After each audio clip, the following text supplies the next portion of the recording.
Hello and welcome to LEDA's Community Conversations. We are now having conversations with Visionaries and Allies, and LEDA stands for Lakeshore Ethnic Diversity Alliance.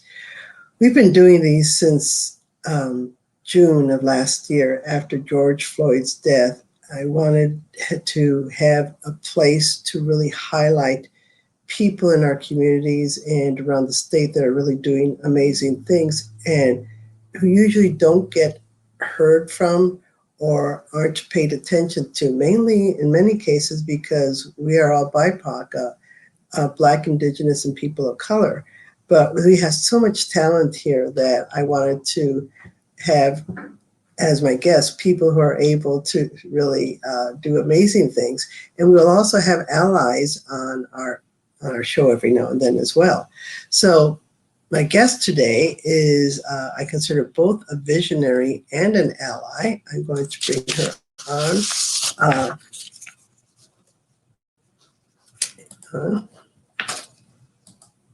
And so I'm bringing on Poppy Sias-Hernandez. Hi, Poppy. How are you? Hello, Gloria.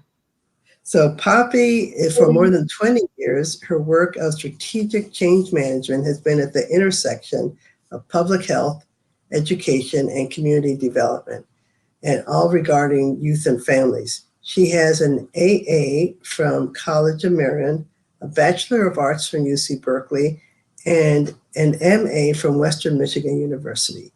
She serves on the boards of the United Way of the Lakeshore, as well as her church. But she's recently moved from her role as Regional Director of Community Affairs for Governor Gretchen Whitmer into a new position, which we're going to be talking about in a second. She resides in Muskegon with her husband after having, and I really like this term, after having successfully launched their two sons off to college. So welcome, Poppy. Thank you for being here. Thank you so much for having me. I'm happy to be here. So Poppy, can you tell us just a little bit about yourself? I understand that you are from the Muskegon area. Yes, I live in Muskegon. I've lived most of my life in Muskegon, except for that brief period of time, not quite 10 years, that I lived in Northern California. And, as you alluded to in my introduction, most of my work throughout my professional career has been in public education, community education. I worked in public health, both in the nonprofit sector, and I worked for a county in public health. And so I've just been really plugging along, trying to do good work on behalf of the people that that are in my community. I would add to that prior to really entering the professional space, I would say my first and maybe my most important work ever was that I was the primary caregiver for our two sons. So I was mostly a stay-at-home mom for several years. And that really guided my decision-making about, what my career path was going to look like and how I wanted to use my time. Great. Well, thank you. So let's fast forward to what you're doing now. You have a position that is new in and for the state of Michigan, and it's almost unique among all our states in the country. You are the first equity and inclusion officer in the executive office of the governor of Michigan. What does this position entail, and why does the state of Michigan have such a position? So I'm the first equity and inclusion officer in the governor's office in the state of Michigan. That's never happened before. But there are folks like me in other states, but we're all sort of navigating the work differently. In Michigan, we have a really awesome scenario because we have a governor who is highly motivated and has prioritized the work of equity and inclusion. And that part of how she did that was through an executive directive in 2019, mandating equity and inclusion officers across all of our state departments.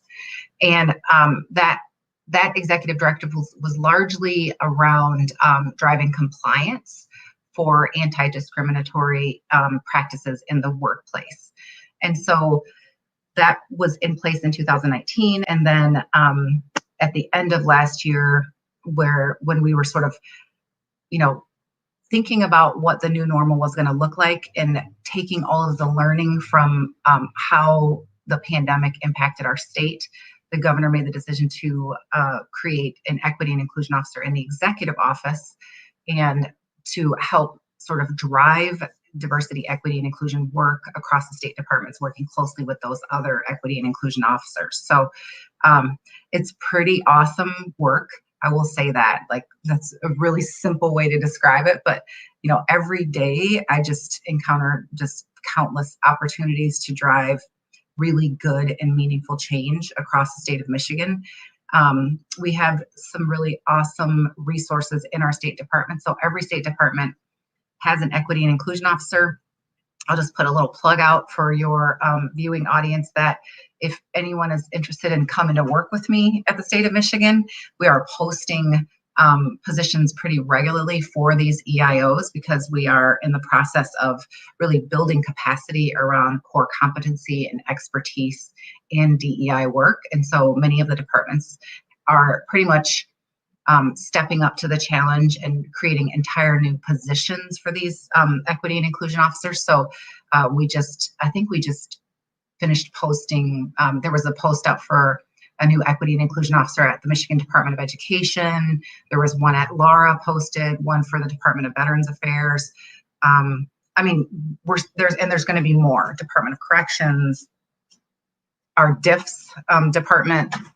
So lots of opportunities for people to get involved in the good work of driving systems change for diversity, equity, and inclusion. So my specific role is really in guiding the equity and inclusion officers from the various state departments to develop a really solid strategic plan and to really get going on strategic doing also. So like we're doing the planning and the doing at the same time. And so that's part of my role. The other part of my role is to really think about all of the work that is happening across the state with sort of externally driven resources. So our commissions, our task forces, and other kinds of sort of like community-based initiatives that can that are already doing this work, but that through coordinated resources and efforts, we can have a more comprehensive scope. So that is sort of what I'm doing in a nutshell. Also, I just wanted to say, I really appreciate you inviting me here. I really appreciate the work of LEDA. I think, you know, when you start to look at the state of Michigan, it's a really diverse state, and what our state demographics look like really vary greatly by region and actual geography. And on the west side of the state, this work around equity and inclusion is really important. And so I just appreciate the historical efforts of LEDA and your leadership there. And I also just really appreciate your service on the Civil Rights Commission, because that is a really important piece of how we get this work done. Right, and it hasn't been announced publicly, but yes, I have the honor of having been appointed by Governor Whitmer to be a commissioner on the Michigan Civil Rights Commission. Thank you, Poppy. I wanted to wait until I had been, because this is subject to advice and consent by the Senate, so I wanted to wait until all of that had passed by. I thought you had already gone through that process. No, I had, but it just, yeah. So, but I think in mid-February is when it said, okay, you're fine now. So. That's awesome. Yeah. Well, Yes, gracias, Poppy. So, and thank you, Poppy, for those words of encouragement for what we do here at LEDA. I think I wanted to focus more on you rather than turning this into a commercial about LEDA, but we are starting our 25th year doing this work on the west side of the state. And so stay tuned, because we have some amazing, our amazing summit is coming up, and the Save Your Date will be coming out. It's already saved, but we want to really expand it out. So it'll be in June. So, and it will be a virtual like last year. So enough about LEDA and me. Back to you, Poppy. Thank you.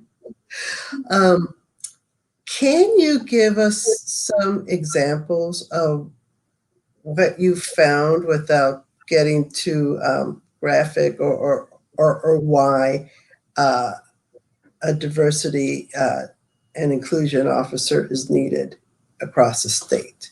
Are you able, if you're able to talk about that? I can talk about that. I think, what is happening in the state is not really different from what's happening across the country and in local communities when you talk about diversity, equity, and inclusion. It's a really sort of dynamic field, and there are lots of ways to think about it. And I honestly, I believe there are many paths. So I'm not a fan of the one size fits all. That actually is the antithesis of equity. But I do believe very strongly that there are best practices, and that there are better paths. And so when we look at an organization like the state, there are some really unique opportunities, and there are some really unique challenges. And so one of the specific challenges that you have at the state level, which I happen to think of as an opportunity, even though oftentimes it feels like a challenge, is the level of bureaucracy that happens in state government. It can really feel like the work is impossible. Like you can never really get things done because there is so much bureaucracy. But when you think about opportunities for systems change, then it sort of forces a rethink around what bureaucracy is. And bureaucracy is a stabilizer. And so if you do the work in strategic and intentional ways using best practices, then you will integrate that work into this bureaucratic system, which then becomes stable and sustainable. And so we have really been approaching this in a courageous way and really seeking out opportunities for how do we integrate these priorities into our bureaucracy to make them sustainable. So we've focused really strongly on 3 areas, which are leadership, accountability, and then climate and culture. So if we can drive diversity, equity, and inclusion across those 3 sort of priority areas, we feel really confident that we will be able to drive systems change. So that's an example of, every little thing that you want to integrate or change or do differently, it requires that you go through many steps, many iterations, many levels of resistance before you get it implemented. But once you get it implemented, it takes all those same things to get it undone. So it's solid. I don't know if that's an answer, if that's helpful. Well, I will tell you my personal experiences with the state as executive director of LEDA. Every now and then there's some form or something that is like, oops, we're late, or how do I get this fixed? And I have been surprised and amazed, even during the time of COVID, that I'm actually able to get an answer right away, to get a person on the phone, for them to be very helpful. And that's generally not, the image that people have of a state, quote, bureaucracy. So it's, being treated with respect. And I think that a lot of what you're talking about, the climate and the culture, is treating their clients, whoever they might be, with respect as well. Yeah. Absolutely. And I think, one of my observations, and it's been an absolute gift of working with all of the EIOs from across the state departments, is you really see that the people who work for the state of Michigan are public servants. They want to do right by all of our constituents, by our communities. And sometimes it's just challenging to do that because the systems are difficult to navigate, especially when they haven't been built in a way that make them very accessible. And so then you have a situation where the civil servants, the public servants, are doing everything they can to provide service, but they don't have the capacity or infrastructure. And so they're just sort of doing the best they can with what they have. And I think you saw a lot of that during the pandemic response with the unemployment system, because it wasn't built to serve that many people. And so you just had, I mean, you literally had state employees from all the other departments pushing into the unemployment agency to support that work. It was a pretty powerful thing to watch. Wow, yeah, and so that shows that there's an issue and the state can act quickly in a way that, you know, you might not have thought they're able to. I mean, I think that's a great example that you give, Poppy, of having other departments come in and say, okay, let me help you. Let's get this going. So yeah, that's great. So you mentioned public servants. You have been a public servant for many years, yet you've only been in the state government for only 2 years. How did your life and your experiences prepare you for this? So yeah, I like to call myself a unicorn in state government because most of the people that I work with have been public servants for so many years and have so much experience and historical knowledge about the various systems and different administrations and reorganizations and all these things. And it's pretty fascinating. So I think that the sort of defining characteristic of my life or how I live my life is really largely can be captured in a couple of words. One is I just have this really tenacious curiosity. And then the other is I just have a deep love for my fellow. And so all of my work has really been driven by those two values.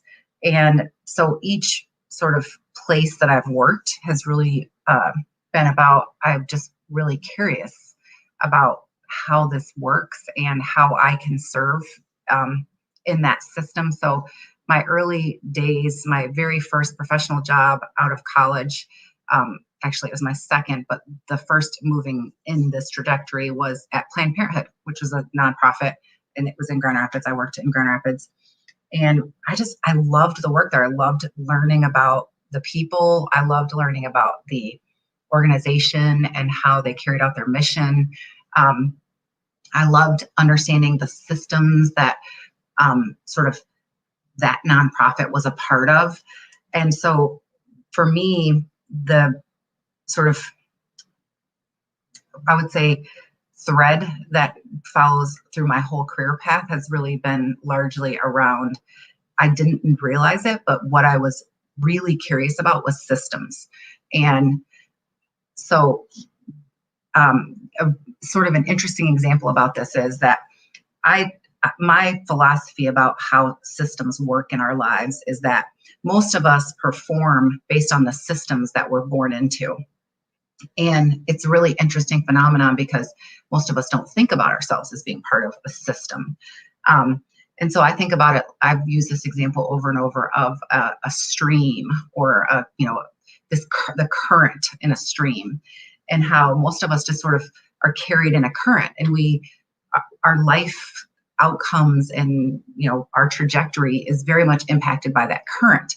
And when I think about my own life, the current that I was in, I was born into pretty severe poverty. My mom was a single mom, really had a lot of her own personal struggles, loved her children deeply, and just really tried to navigate all of those challenges that were part of our current, right?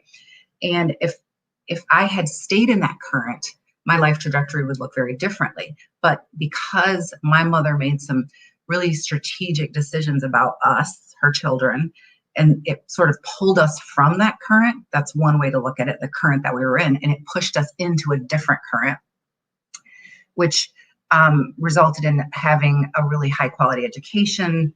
And then she also really valued and prized higher education. So even though she herself had a GED, she talked a lot about how important it was to go to college. So we sort of got pushed into this other stream. And the result of that was that I ended up, I have a master's level education. I have had really healthy outcomes. I've benefited from the systems that actually were not designed for me, but I was able to get into them. And so I think that's why that's been a thread through my professional career. It's like, I'm really curious about why some currents capture some people and don't capture other people. And so I just have spent a lot of time in my work thinking about how we capture more people into the currents that are going in the directions that are good for all of us. Does that make sense? No, yes. I mean, because I was just thinking that's a really great way of thinking about it. If, because we're all born, like you said, different currents. And like you, I was born into a completely different current than where I ended up. And I think a lot of people don't really think about it that way, but I think maybe that's why a lot of your work is focusing on the processes and the systems to understand that, so that you can navigate them better Right. So like, I think a really interesting example of that, one of the most tangible examples that I like to reference is, my mother could talk to us about the importance of higher education, and she could really value it as like a core value for our family, but she could have never made it possible for us because we didn't have any money. And she also didn't understand the systems for higher education. And so I left home and I actually moved to California. I wasn't planning on going to college. I didn't know what I was going to do. But where I lived in California, the cost of going to the local community college was, brace yourself, $15 a credit. It was $15 a credit. So it cost $45 to take a class at the community college. And so I literally registered at the community college because I felt like this could be fun. I just kind of took random classes because it was the same as free for me, pretty much. That wouldn't have happened if that system wasn't there to capture me. But because it was, I went to this community college.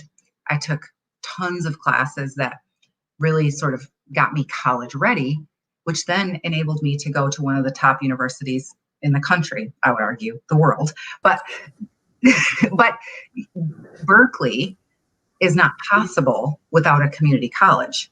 And a community college is a terrific example of creating the current that captures more people. Exactly. And, I remember when my daughter, was in high school and you're talking about college choices and all that, you sort of look down on, well, they're just going to the community college. But like you said, without that current, there's so much that wouldn't have been possible. I think I shared with you that, I also went to community colleges growing up in California. I'm a little bit older than you, so I think my cost was zero. So, I know the price. We thought the price was really high at $15. right. So and then I ended up going to a state university to get my undergraduate degree, but none of that would have been possible if you find a current that you're able to launch yourself in, and you move along, and then when it's time to leave that current and go to another current. Yeah. So, no, that's a really great way of thinking about that, Poppy. I mean, just pick that up for different examples, the current examples. So that's great. So you left California, you came back here. Yes. And you worked for the schools, I believe? So I came back here, started our family, and I spent several years, as I said, the primary caregiver for our two sons. And then I went to work for Planned Parenthood. I left Planned Parenthood. I went to work for the county as a public health educator. And I did program development, grant writing, evaluation. At public health, I had this opportunity to really expand the lens that I had sort of started doing at Planned Parenthood, and thinking broader and thinking about protective factors. So looking at those environmental changes that could be implemented to drive that current that I was just talking about. And then from there, I went to work at a local public school district, where my job there was really around all of the external services and systems that students needed to be academically successful, which, if you don't have good health behaviors or health outcomes, it's really hard to be academically successful. If you don't have good emotional supports. So I spent my time at the district really doing a lot of fund development, program development, services coordination, meaning not services as like caseworker for each individual student, but looking at how to bring the community resources that existed, right? They were already there. You didn't have to actually like write a grant to even get them. They were already there, but how to coordinate those services so that the impact was more comprehensive and it captured more families and kids. Yeah, that's great. I mean, because you're seeing the theme along your, what you've done. It's, focused on people, but also focused on systems and how they can navigate the systems, or how the systems can be made better. So that's, and that's really that really goes into what you're doing now. I mean, because it gives you that broad base of background to understand, right? So it was like this incredible opportunity to think, if you look at what I did in terms of systems work, it's like each entity that I worked for was like sort of the next level of systems. And the state is, it's at the top of a systems. huge system, right? Yeah. Exactly. Yeah. With a lot of challenges. And as you said, the state of Michigan is so diverse, not just in people, but just in industries and populations. And, there's a huge rural population, which people don't always think about, the agricultural, because if you're in southeast Michigan, you think that that's all Michigan is, but not necessarily so. It's very diverse, as you said. So let's talk a little bit about your candidacy for state senate in 2018. Can we just focus on how you made your decision to run for office? How did that happen?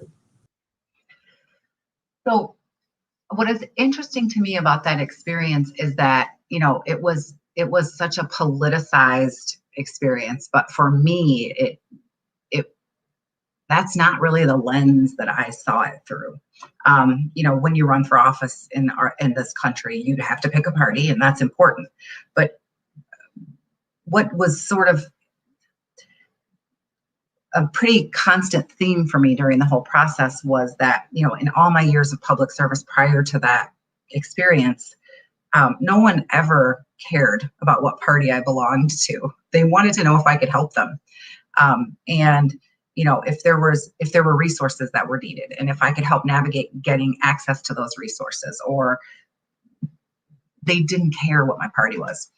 And so I had never even considered that route. And largely because I am a person who grew up really working sort of off the radar and really thinking of myself as a worker, a doer, not a leader. And so, because I sort of believed at my core that the systems that I've talked about and being really curious about, they weren't really built for me. That's why I was so curious about them, because I was kind of like, oh, this doesn't work. How is that? So when I say I'm curious, sort of behind that was always a desire to change things. So, but I never wanted to do that kind of change in a really visible way. I was always very happy to be part of a collective. I drove a lot of collective work. So the decision to run for office really was rooted in, I was approached and asked to think about it. And I said, that feels like the most absurd request I've heard in a long time, but I'll give it some thought. And I did what I always do, which is do a little bit of research about the process and, what that might look like. And with the mindset of, this is no way going to happen, but because I am who I am, I do my due diligence. And what I found in my research pretty quickly was really disturbing to me. And so I will tell you the first thing I did for my research was I pulled up our legislature, Michigan's legislature, which you can do very easily by visiting michigan.gov. There's a website. You can literally see a picture of every one of the members in our House and our Senate. And at that time, out of 38 senators, there were only 4 women. And none of them were women of color. And I think maybe one was a Democrat. And then I looked at the broader picture, and I just didn't see very much diversity. And then I started looking at sort of the professional experiences and the credentials of the serving members, and none of them had what I had, what I had done. And I honestly, I was really taken aback by what I saw as a real deficit and a misrepresentation of our state, because I just thought, just from a very, very oversimplistic lens, I thought about Southeast Michigan, Detroit, Michigan. And I was like, Detroit has one of the most diverse, one of the most brilliant, gifted, innovative populations of Black Americans in the United States. And there isn't a single Black woman serving in our Senate. I didn't understand that. I was like, this is absurd. And so then I did more research, and I sort of found more problems with the system. And so I was pretty much like, this is not okay. And what am I going to do about this? And so I made the decision to run, which was also absurd because it turned my whole life upside down. But it taught me so much about systems. It taught me a lot about people, and it taught me a lot about myself. And it sort of brought forward this question that has, from that time, continued to be, this sort of driving force, which is, if not you, then who? And if not now, then when? Those two questions just continue to sort of bubble to the top for me. Yeah, and that's thinking about it that way, it sort of makes a lot of sense, because when you and I were talking earlier, I shared with you that I would have never applied to be, on the commission, but I was asked. And it's like, so people see something in you that you don't always see in yourself, or they think you can do something. It's like, what? Me? Yeah. And yeah. Yeah. There's a nonprofit organization. It's called Vote Run Lead. Vote Lead Run. I can't remember. I think it's Vote Run Lead. It's one of those. I always get that wrong, even though they were amazing. And they had this tool to use to assess your readiness for service. And in this particular context, it was potentially to run for office. And what I thought was really interesting about it, it was 30 questions. And what I learned from that tool, and then other working with them, because they provide a ton of support, nonpartisan support, was that many of us really are highly qualified,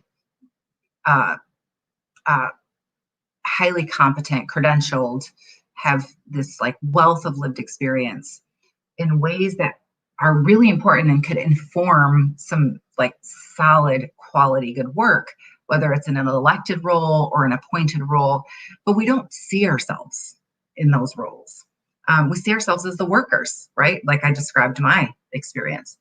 And so that was a really awesome shift change for me, because I thought, I am okay with being the worker. I liked it. I could live my life and be very happy being a worker. And I actually consider myself a worker right now. But we should never do something because we're afraid. We shouldn't keep doing something because we're afraid of something else. And so if you're called to step into the light and be visible, serve on the commission, then I think it's important that we be courageous and step into those spaces, because we have so much to offer. And we have gone too long with just letting the people who are eagerly willing to take up the space, versus the people who, aren't eager to take up the space, but have a lot of value to add. Exactly. And I think that more and more particularly women of color, are thinking about, like you said, if not who, how about me? If not when, why? I mean, I forgot exactly how you said that, but Yeah. it's basically If not me, then who? right. If not now, then when? Right, exactly. Right. So let me just put Patricia Louise found the site. So it's voterunlead.org. Thank you, P. You're the best. Vote, run, lead. Thank you. Yes. So I want to pop something in there just to sort of show you what that looks like. We are just, we're getting close to our ending time, but I wanted to leave you enough time to talk about any parting thoughts you'd like to share, or what we haven't covered that you think would be really important, particularly for either younger people watching this or maybe community members, to sort of think about, wow, I never really thought of it this way. And I noticed that we also have some corporate or business people on as well. So this is your chance to, or opportunity to give them something to think about. I think that I really look forward to working with all of the various community partners. I'm already in conversation with some folks. But I think, the question that I would put forward is, how are we all creating a current that is more inclusive and that captures more people? I think that it really gets to the sort of enduring work of diversity, equity, and inclusion. It's not an initiative. It's not a singular program. Um, it's a system. It's a current, and there are lots of ways that we're all being called to push in on it, and so I would just really lift that up for everyone and challenge folks to think about ways that they can push in on it, whether it's doing your own personal work and growing your own cultural competency, or it's serving on a board, or in a community-based organization, or at the state or local level. I will put a plug in for our appointments office. Gloria mentioned about someone saying to her, you really need to apply to the Civil Rights Commission. And I love that story because it's such a terrific example of, we just don't think of ourselves as doing that. Gloria said she doesn't think of herself as a commissioner, but she's Commissioner Laura now. Like, that's the thing. But she had to put her name in for that consideration to happen. She had to step into the light. She had to be willing to be visible and serve in that way. And so part of how the folks that are following this can do that is they can go to that michigan.gov/appointments website and apply for an appointment. One of the things I feel most proud of in service to this governor, this great governor that I serve, is her commitment to diversity, equity, and inclusion. We've never seen a more diverse cabinet in the state of Michigan. We have the executive office. We've never seen a more diverse executive office. But diversity is it's important. It's a piece of the formula. But then let's talk about inclusion, because when you talk about the roles that folks have in the executive office, when I tell you it's a gift every day for me to show up in this work, when I look at the leadership of our cabinet and what's driving our state of Michigan work, it's powerful. So I guess what I would leave everyone with is think about the ways that you can push in to drive this work forward. And everybody has a part. This isn't a one-person job. So I look forward to seeing all the good work. Great. Thank you, Poppy. I think that's a great way of thinking about it, because when I went to put my application in, you could either put it in for a specific commission appointment or just general, and you might get called or emailed for, have you thought about this commission or this task group? So I mean, and that's how that happens. So it's not really a closed system. Right. But you have to get your name in to Right. be considered. So we need people to put their names in. Wonderful. So Poppy, thank you so much. I really enjoyed chatting with you and learning about how the state of Michigan is really trying to understand all the systems to have work together, particularly with equity and inclusion, because we're all part of this. We all want to feel like we are being considered, like we're able to navigate the systems, and when it doesn't make sense, why. I'm curious, and this isn't the question I had planned on asking, but it just popped into my head. If a citizen is having issues with a particular organization or department within the state, is there a way or a place where they can actually go to either talk about it or make someone aware of it?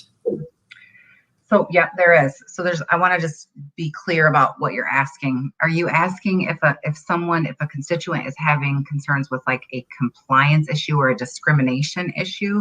That's one thing. So they always can go to the Michigan Department of Civil Rights and file a complaint, and that will prompt a whole process. Right. If someone is having a struggle with the State Department, or they don't even know how to navigate which State Department they need to go to, we have a constituent services department in the executive office. So there's two options there. One option is to go through our constituent services department, where you can access that online, you can call. But there's another really great option I want to encourage people to explore, which is your locally elected state legislators. And the reason I want to lift them up is because they work very hard on your behalf in the state legislature. And they want to hear from you. They want to know what your issues are, your concerns, and they need to hear from you. So if you're having an issue, I will give you an example. I had someone reach out to me about a problem. I can't remember what it was, but I remember I reached out to our constituent services department to try to get some answers, but I also reached out to that person's senator because I knew who they were. It was not in Muskegon County, it was a different county. And the senator was like, oh, I would love to help with that. Yes, can you connect us on, with phone numbers or whatever? So I believe that to be true for all of the legislators. So I just want to encourage people to know who your state house rep is and know who your senator is. And it should not matter what their political party is. They are elected to serve all of the constituents in their district. And so reach out to them. You don't have to share the same party as them. They still are there to serve you. So those are two options that you have to get help with navigating what is a really mammoth system called state government. Great. Well, thank you. I mean, I should have thought of that myself, but it means more coming from you and giving examples like that. Absolutely happy to help. Ask for the help you need. You deserve it. That's true. Because if you don't ask, you'll never know. Yeah. Right, which is what I always say. So, Poppy, we are just about done with our time. If you can hang out for a quick minute after we're done, but I'll finish up here. Absolutely. Thank you. Thanks so much, Poppy. We really enjoyed this. So, thank you so much for joining us for this session of Community Conversations, Allies, and Visionaries. And you can definitely see that Poppy Sias-Hernandez is really both of them. So as I said, we are doing these conversations twice a month now, on the first and on the third Wednesday of each month.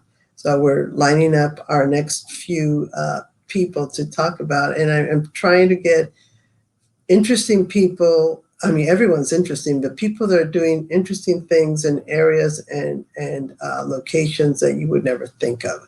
So thank you so much. I really appreciate you, and we'll see you next time. Take care. Bye-bye.